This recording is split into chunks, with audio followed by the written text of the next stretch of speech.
Where he that's concealed, the situation where days of destiny fulfilled. We don't speak of much of chosen few and ain't fans, they won't fuck with you. Respect you, get for what you do. You watching me and I'm watching you. Take some of all that got shells with names on them, sitting some ugly. You ain't ready to die for yours, so did I dust you off cover. Leave first, when beneath your feet, I'm fighting in your cipher. Leaving like some new order from the nicest to the trifles. When your weight erasing death with 1,000 times. You're ending represent no evidence to shadow your mind. And it's still killing this. No witnesses, niggas vacate the fucking premises. I mean, you standing mechanics, I've been in this from the Genesis. Indictments come in soon as the mob got hit. So I'll lay back and hell is coming with the chocolate shit. A glass of any 450s, whole bitch tried to dim me. Let's protect my chest, slugs never go up at me. Plus I'm busting plenty at whoever, cause I'm accurate. And niggas on the streets can only talk about half the shit the kid did. 20 years decided to if I had been the guns and money. First day at the first, corrupt thoughts since I was younger. 40 grade, ghetto players hunger. Run up blasting, fuck ass, the niggas make them wonder. I'm on some short proof, snort the kid shit again. You see me be a satellite, stock oblivions. My real team flip bricks, we got the king bitches. Legit business, farm cars, street bitches. We smoke supply scrambles that need coke. That's a lie if I die, I'm leaving my seat broke. You know the situation, all physical place you in. Too late before you recognize the fucking face you in. Step back, cock the Glock, car race again. After this, you looking for the kid, but ain't no Niggas trace be again. stuck, dead in the game, we don't remain an honest citizen. Bitches be fucking minions, scammers be filling up the pen. I pace the Marriott, girls and scotch anticipating. When will I make it? Yearning for riches, I can't fake it. Bulgari like Paris, Da Vinci bags, cushion gas, Cartier my bottles. Let's get this started. Woo!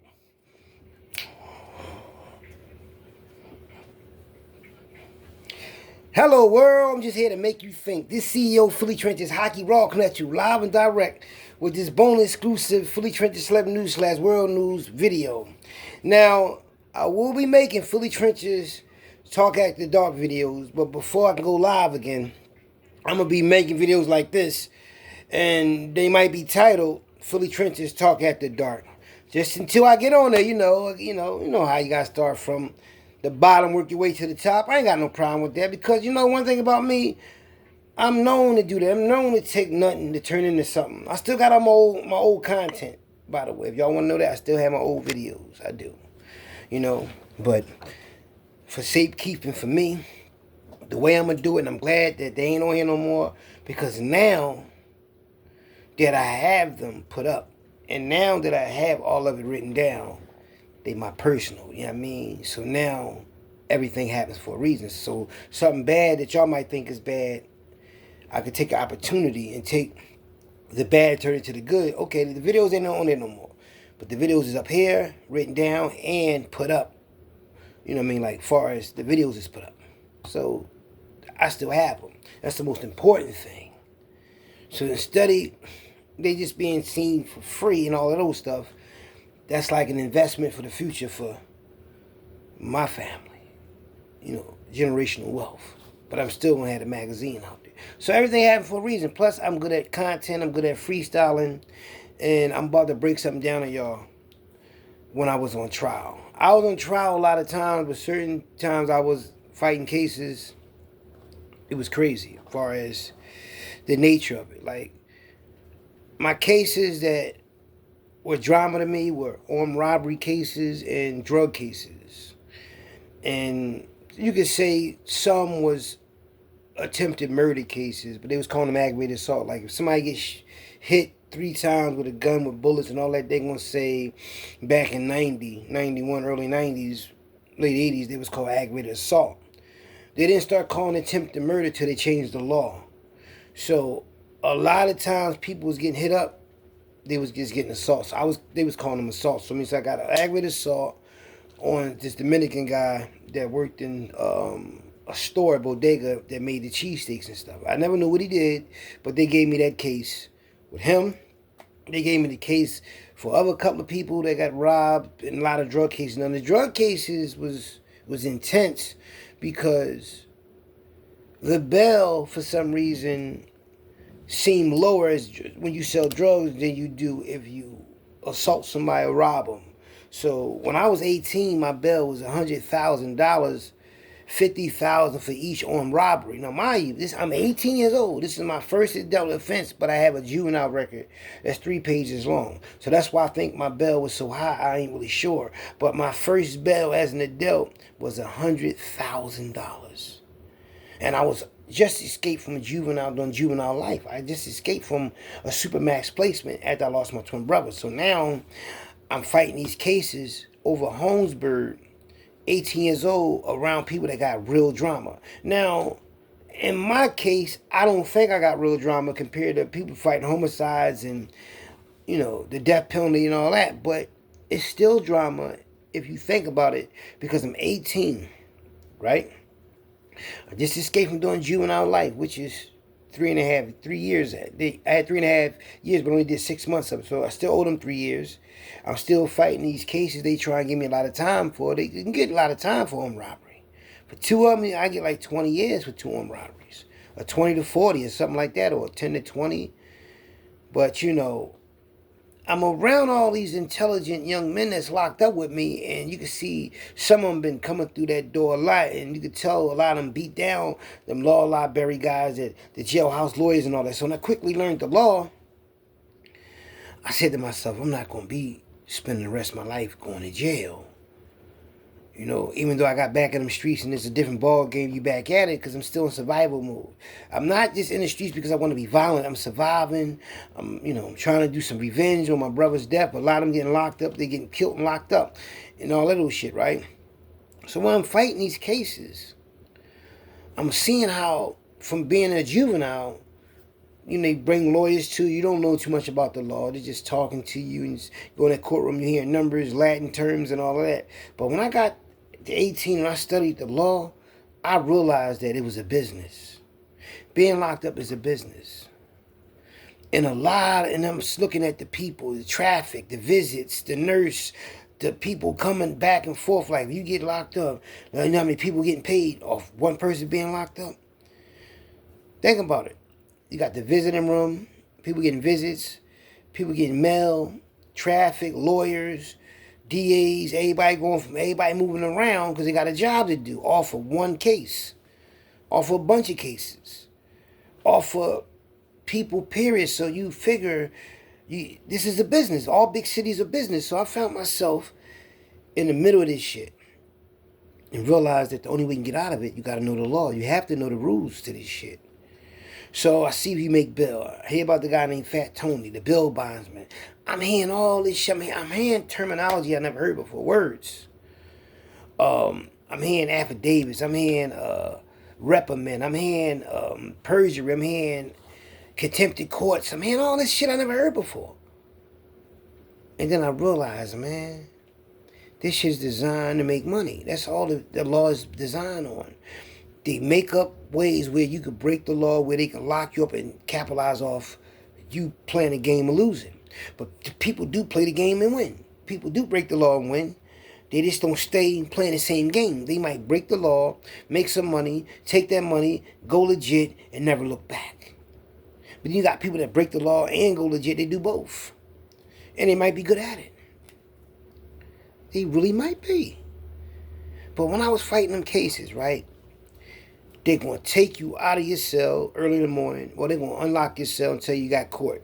You can get up like 4 o'clock in the morning. You're going to take a shower. You're going to go down to the chow hall, eat breakfast with a lot of other people. You're going to go down that receiving room. You're going to wear the clothes you got on, or you're going to change in the clothes you got to go for court. And you're going to see the sheriff come. A lot of shit, like cops, like sheriffs. You're going to see them coming in different type of cars and in different police districts, coming to take people to the police district, come take them to the regular courthouse, because they got to go to court. You got everybody making money. So you see the handcuffs, you got to get shackled up, and you watching this shit. You got some people that's probably going upstate and going to other places. They got to answer a warrant in other cities and states. So this is like, I'm just watching this shit. Like, this shit is like live cattle, watching people get shackled up, watching people go from A to B. And then the whole time you saying to yourself, what the fuck's going to happen today in court? So you're getting shackled up. You're seeing people fight if they got enemies. People going at each other because they had words with each other. People telling on each other. All type of shit is going on early in the morning. After breakfast in the receiving room. Then you get shackled. You get on that bus, van, car, wherever you're going to go. You're getting the fuck out this building. And then when you go to court, if you do get in, you try to get back on your block, get get on the phone and whatever, because you've been cramped up all day in them cells waiting to go to court, waiting to see if they're going to call you. You run into seeing people from other jails that you know because they going to court on the same day. And if you're not getting in the courtroom, you're going to be sitting on that bitch all day long, cold as shit. Just going down there for the bus ride. Eating cold-ass sandwiches, cheese sandwiches, milks, waters, and juices and shit like that. They throw the blowers on, so you got to dress warm because it's going to be cold down there. You know, and if you go back early at 2 o'clock, you go back with the go back early, because you got phone time. You might want to go on a visit. You might, I mean, yeah, you got that out the way. And if you did beat the case, beat it. You know what I mean? I got to go back to the jail and sign out. They might let you out in the courtroom. Or you might got found guilty. You might be about to go upstate. That's when they take your ID off your arm. It's like a bracelet. They take it off and they might put it on your leg. Because now they separate. If you got life, they're going to put you in a hole. They're going to separate you from population. Say if you got found guilty, right? Or you fighting a homicide. They put your bracelet shit, the thing they put on your wrist, on your ankle. And 9 out of 10, when people go to trial, the jury don't come out first. You come out because they don't want the jury to know if you locked up or not. Because if the jury know you locked up, the jury can make it seem like you guilty because that's why they make you wear civilian clothes if you got civilian clothes. Feel what I'm saying? So lots of times when dudes that's locked up and they don't want nobody to know they locked up and they got the armband on their wrists, then they wear a long sleeve shirt so they can't see it. Like the one guy that, his defense was the jury seen his armband and also dumb shit. I mean, the boy that got locked up for doing that to my brother, that's what his defense was, to try to get out of jail, right? I ain't want him to go to jail. I wanted to have justice in the trenches. You feel me? But they was telling on each other. Niggas started telling on each other. That's how they got locked up. Niggas telling, man. Like, niggas shut up. They don't know how to exercise their right to shut the fuck up. So you got them type of people that go to pick. They don't have you, because you got people that go into court and you got a call-out sheet with everybody's name on it. So when I look at the call-out sheet, I see 2 people's names that got a separation against me. Like, who the fuck got a separation against me? 2 of the dudes who had something to do with unliving my twin brother. The motherfuckers told the police my name and said, yo, we got to keep us away from him because he's dangerous. Yeah, so and then when I did get out of jail on bail and I went to the trial and all that and thought about, probably taking everybody with me or taking everybody down or whatever, I thought they crossed my mind because I'm just coming home, my twin brother. So they must have sensed that and told the district attorney on me. So they got the electronic booth outside the courtroom. The DA searched me, going to say, man, let me pat you down, man. They scared, the family scared you're going to do something to them. I'm like, these motherfuckers unalive my brother, was getting all this drug dealer killer money. I get out the juvenile placement, and y'all scared of me, and I'm a juvenile. Yeah, that's the effect that my brother had on motherfuckers was really scared of us, and we was kids. And the reason why I'm letting y'all know this is because the youngins need to know that when you in the trenches of any neighborhood, and you out there committing crimes and doing shit and all that, jail come with it, death come with it, you gonna lose people. So I don't want you to make the same mistakes I made by going in them trenches and fucking your life up. I just was fortunate enough to know the whole city at a young age. Me and my twin brother knew the whole city.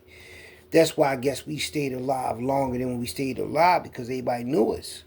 Because just imagine if everybody didn't know it, we probably have been doing life or something like that. Not saying we were some stupid motherfuckers, what I'm just saying, but Philadelphia, man, a motherfucker turn on you for some money to get you out the way. I learned this when I was locked up. I learned that when you locked up, the only people going to be there for you is your immediate family, your mother, your father, your kids, your baby mom, if your baby mom ride, but definitely your mother. Definitely your father be in your life, People will leave you while you locked up. When I was fighting these cases, when I was a young boy when I was fighting drug cases, I was out in the streets. I was getting out on bail and all that. And when you out on bail, it's like, yeah.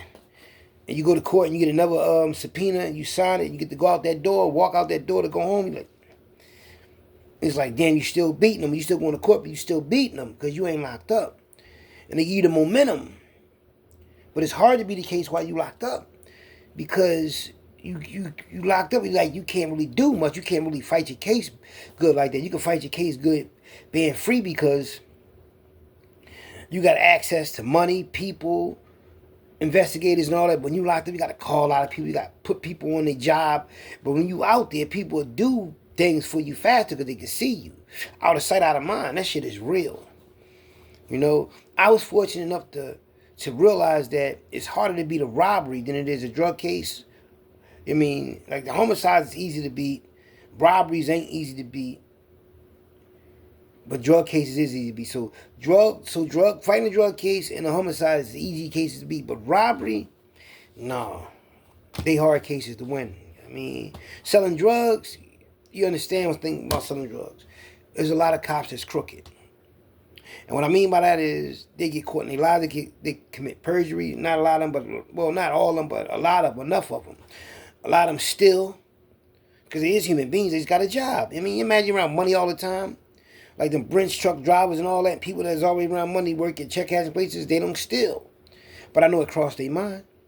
And some of them did steal, they made movies about it. So they made movies about cops stealing money from drug dealers and people, civilians. So I know how that feels to be robbed by the police. I got locked up with $1,060, and they said only had $960, but only had $100 bill. They took a $100 bill. One time I had $1,240, $240. They said only had $220 in money. $220 in money. I had damn near $1,300, and y'all took $1,500 in between that, and y'all took everything but said the ones, fives, and tens. And guess what wound up happening on that case? I beat it, sued. The cop was crooked. He was stealing shit from people. A lot of cases they stole shit from me. $200 one case, so they stole. So when I find out these cops is crooked and they throwing out cases, I'm like, damn, good for me. And I knew the law. I knew civil and criminal. I studied civil law upstate. So when I came home and kept catching these drug cases, I said once I beat them, because I knew criminal and civil law at this time, I was sharp. It was like locking up a lawyer. Man, I made bail and sued the shit out of him after I beat the case. So I'm talking about sued him, really got paid and everything. I got a total of $80,000 out of all the lawsuits. That ain't a lot of money, but when you represent yourself and you got to break a lawyer off, you know, that is a lot of money when you doing it yourself. When you making them pay you and you filing all your own paperwork, that is a lot. Because they don't want to give you shit. You know, so for me to do that and understand that, even though I got locked up as a juvenile, I was doing juvenile time in a lot of them juvenile institutions, the rough ones too. Glen Mills, Slayton Farm, youth foster camp. Well, youth foster camp wasn't rough. But Cornwall High Supermax was. I was up there 3 times. Because I had juvenile life and I kept running. So I'm in all these rough juvenile places and all these, the county jail, Holmesburg, House Correction, D.C. They rough spots.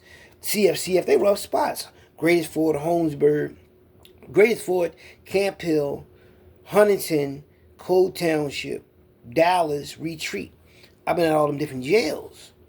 So, but before I went there, you know, I realized that, I'm talking about before I went upstate, before I went to prison.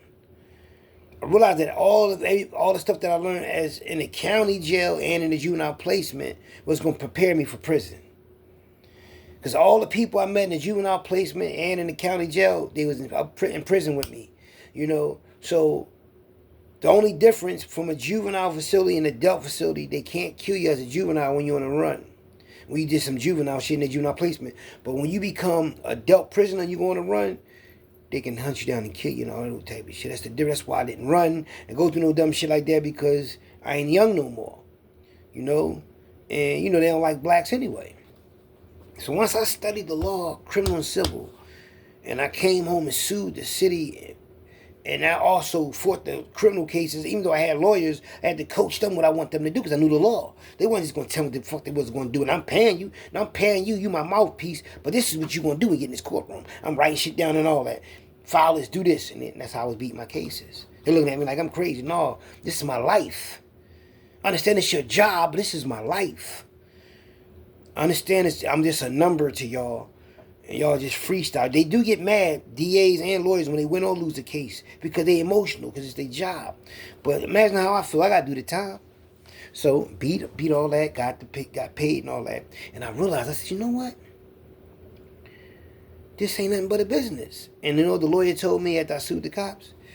Naya Blackwell, Lucian Blackwell granddaughter. She was a city solicitor, deputy city solicitor. And when I went to court and fought them on my lawsuits, it was her and a white lawyer. Two lawyers fighting against me, and I didn't even go to law school. You know what she told me? She said, Mr. Bryant, I was just talking highly of you to my colleagues, and I was telling them that if Mr. Bryant was to go to school, if he was to go to school for law, he could be a good lawyer. He'd be a good paralegal.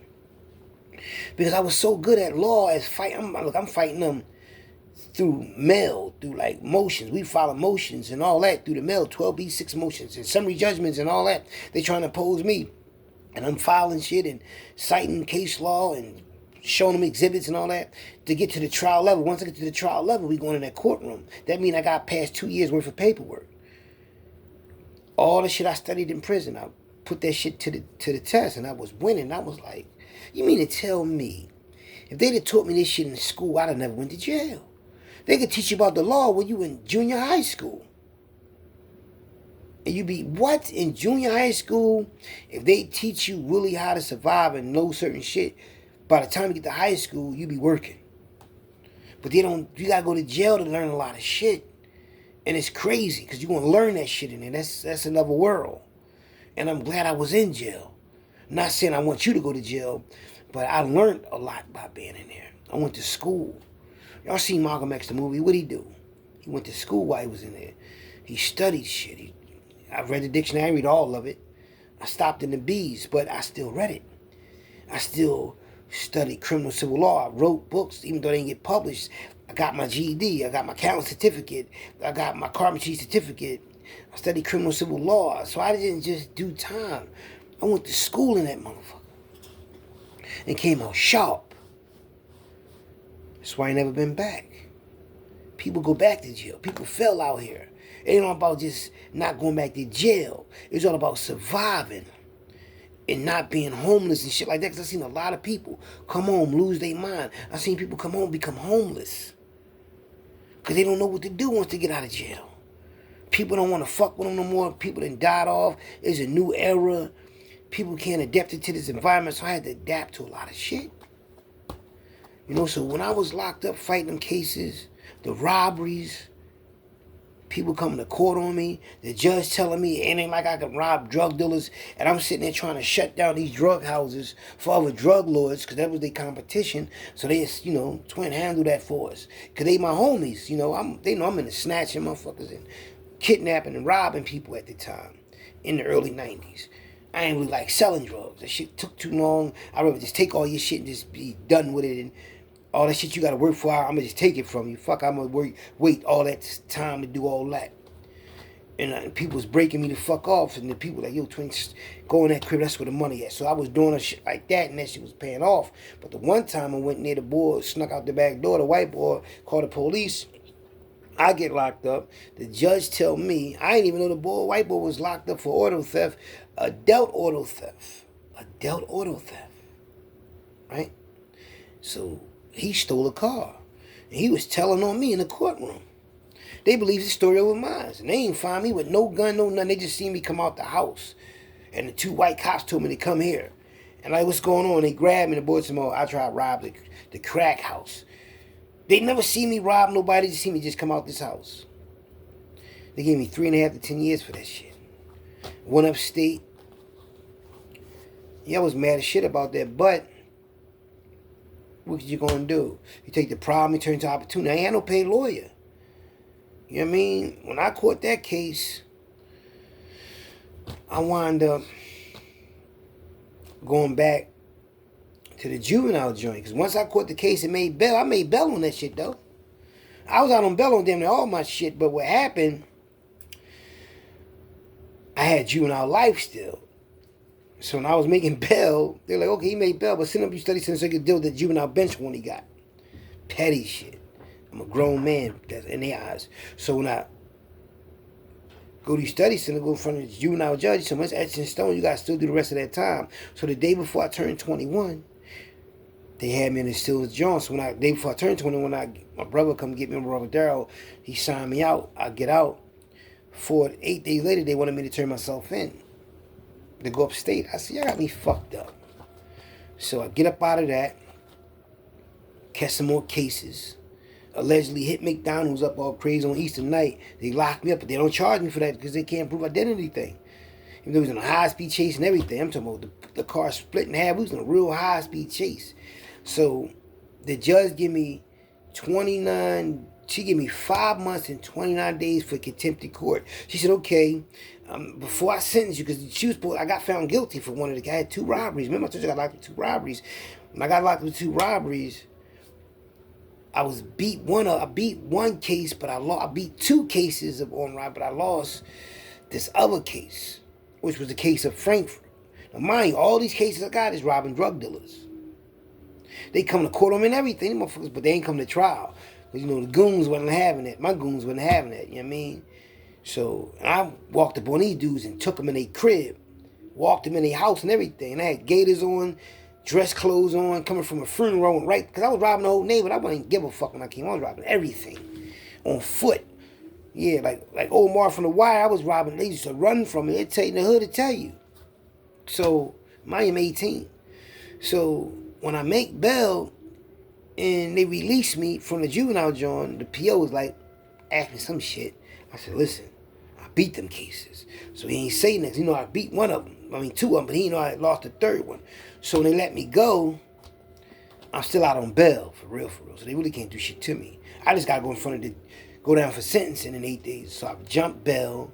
When they finally catch me for allegedly hitting McDonald's up, the judge tell me, you're gonna do 5 months and 29 days, and then you're gonna start your 3.5 to 10 years. That's how I wound up doing. I would only wind up doing 5 years. Didn't come on. I wound up doing 5.5 because of that 5 months and 29 days. So while I'm in Holmesburg doing 5 months and 29 days, I'm getting a lot of shit. I'm back in the hole with Blango. We fucked some boy up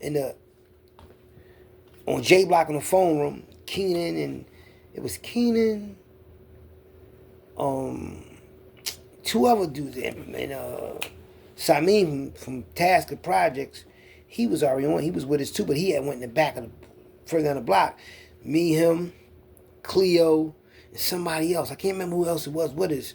And they took the boy phone time, so they fighting the boy.